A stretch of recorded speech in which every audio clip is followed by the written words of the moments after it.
All right, so this is the third and final video. I just wanted to show, I had these all on the table Saturday laid out, but in case you didn't get a chance to look at it, let me put my curriculum up, Belinda's curriculum. I'm going to put that to the side.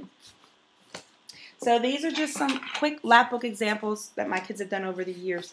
Some are very simple, some are not, a little bit more elaborate. This one was on landforms and bodies of water. Sophia did this when she was 7.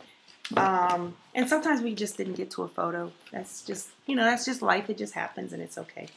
But this is very simple. And this was just a workbook. So sometimes you may cut up a workbook. So a worksheet here, landforms and bodies of water, and all the definitions. So the words were on the outside and on the inside. So this was just a very, very, very simple lap book. Of course, I just showed Abby's first lab book on the letter A. Very simple. This one, it's just 2 file folders glued together. So I just put one in and then the other and just did that. I really could have just had one, but I just like the fold of it because it just feels like a book. And again, this one does have the back matter with the picture and about the author. This is another very simple one that Sophia did. And here she did, right, and this is a little itty bitty picture of her and a couple friends. She did this one in co-op. But this was Sophia, age 8. I like to read and write articles and books. And here it was on 3 books. And again, these were just pieces. You can sometimes just download things off the internet. This is an accordion fold, like an accordion. You fold the paper in. And this is just simply a kind of a cut-off hamburger. And then this is just little booklets. And again, it's just a way to to organize all that content. These are a couple of our favorites. I have to find Sophia's. I don't know what hers is, but we did a unit study on medieval times, and these are well loved. Medieval times. Alex really did his up, and he has a little drawbridge on his that opens, and it keeps falling off here. But I read in the last video about Alex and how you can get creative with your writing and maybe have them get creative with their writing, or you can just keep it really simple, kind of an about me thing. But this is his drawbridge. So this one, Daryl did a whole lot more. This was Daryl. He's 17 now, and this is him there, the ashy legs. And we took recycled material, and he had to build a castle because we had studied the parts of a castle. So he had to include the moat and the tower, I can't remember, but all the different things.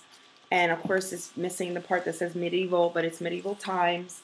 And his lap book is very extensive. So let me start with Alex's. His little drawbridge just fell off. So his is just very basic. This is Alex drawing. Try to take plenty of pictures and stick them in there. He did his crest. So this was his coat of arms. He did his coat of arms, and we talked about that in his crest on his coat of arms.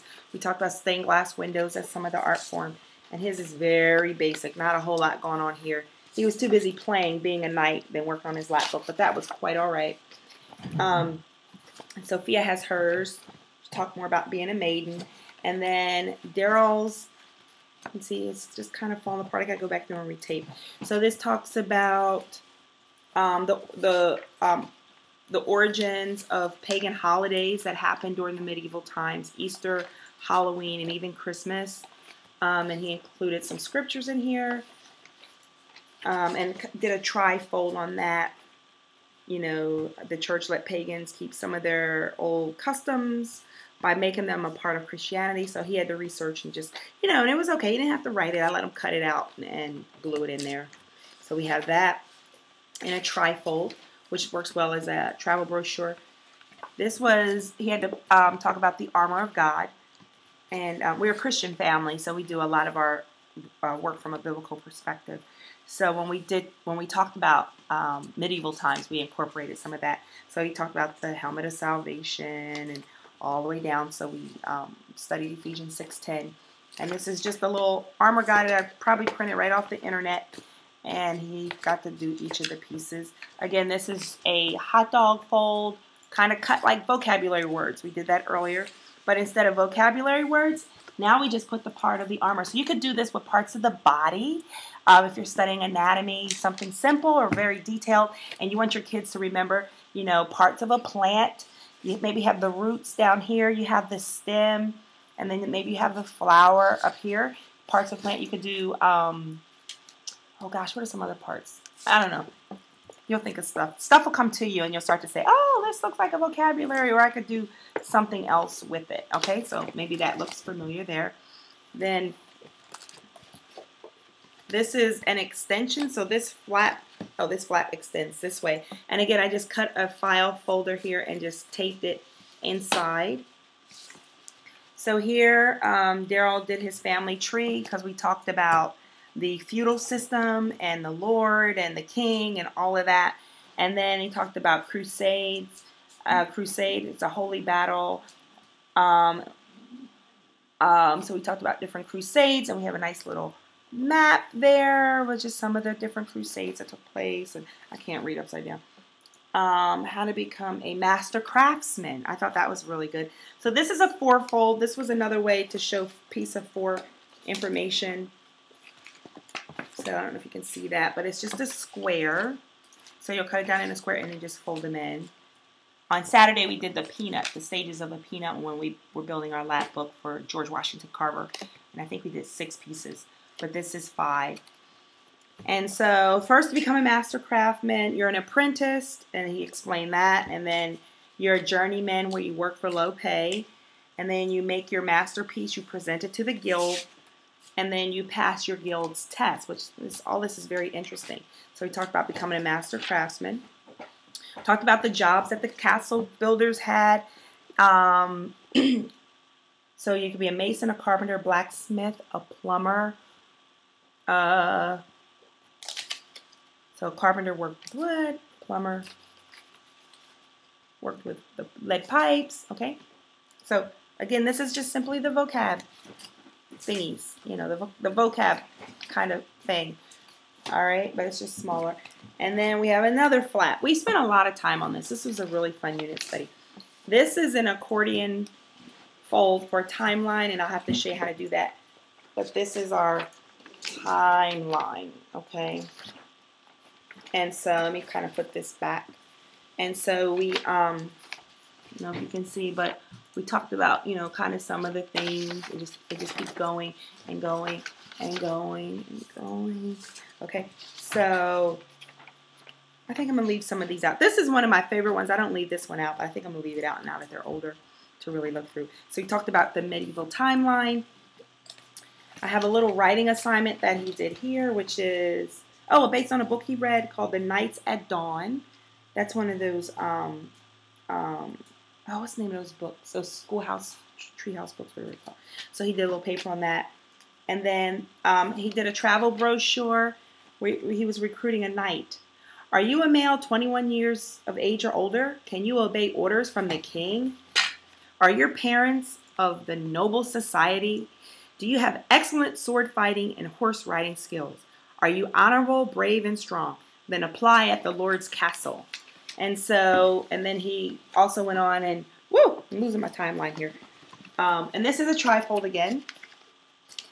So this is just a trifold, 3 pieces here. So he talked about a page, he talked about a squire, and he talked about a knight. And again, this was just all on, I just wrote a little unit study years ago, and based on that study, we built the lap book, okay? So that was that. You can tell we had a lot of fun with this. Look at all these folds. And then this is another one, the feudal system, the manor, the keep, the moat, chivalry, joust, more words. What did knights do at times of war and at times of peace? So that's a compare and contrast kind of thing. So we did that little fold right there, talk about what they did when it was wartime and peacetime. They had fights, of course, and crusades. And during times of peace, they had tournaments and jousts. And we actually go to the PA Renaissance Fair. So that was fun. We did that. We tend to do that not every year, but we've done that, and that's really fun because it helps tie the whole unit together.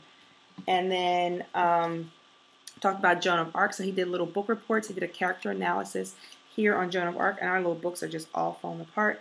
We talked about Robin Hood. I remember we watched a movie on Robin Hood, and this is a different kind of fold.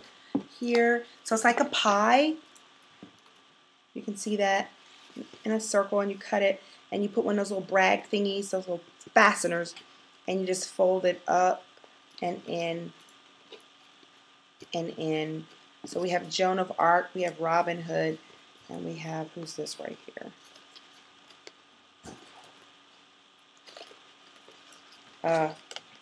Oh, this is Joan of Arc. I'm sorry, she fell off here. Yeah, so I have to glue this one back. So, yeah, this is Joan of Arc. So this was a book report and a character analysis on both of these too. And then we did that. So that was pretty much it. This was probably one of my favorites. So just to kind of show you, you know, some lap books, and then it goes back together. And then I just have a couple more I'll show you because I've got tons of them. We have one on gardening.